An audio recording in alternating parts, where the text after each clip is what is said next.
আরজি করের ঘটনা আমাদের সবাইকে নাড়িয়ে দিয়েছে এবং যারা প্রেগনেন্ট এই সময় তারাও এর ব্যতিক্রম নয়। তারাও নানা রকম ভাবে মানসিকভাবে বিপর্যস্ত হয়ে পড়ছে।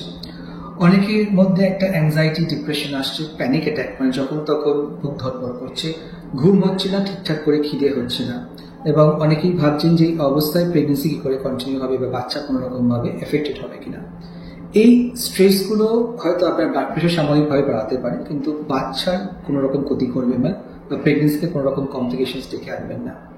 কি করে আপনি এটা কোপ করবেন?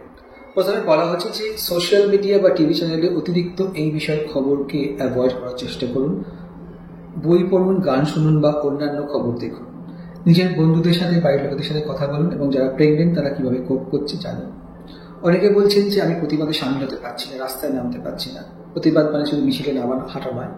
আপনি নিজের মতো করে প্রতিবাদ করতে পারেন। আপনার মরাল সাপোর্টও আমাদের খুব দরকারি। অনেকে ভয় পাচ্ছেন যে এই পরিবেশে আমরা বাচ্চাকে করে বড় করব, অনাগত বাচ্চা যে কিভাবে বড় করবে তাই নিয়ে চিন্তাতে ঘুম হচ্ছে না। আমরা সবাই আশাবাদী, আমরা জানি আমরা তো পরের প্রজন্মকে আমরা সঠিক পরিবেশে সঠিকভাবে গড়ে তুলব। ভয় পাবার কিছু নেই। আমরা সবাই যদি একসাথে থাকি, নিশ্চয়ই এই পরিবেশটাকে আমরা পাল্টে দিতে পারবো। ভালো থাকবেন। আপনার প্রেগনেন্সি ঠিকঠাক করেই চলবে। এটা সাময়িক ব্যাপার, এটা নিশ্চয়ই কেটে যাবে।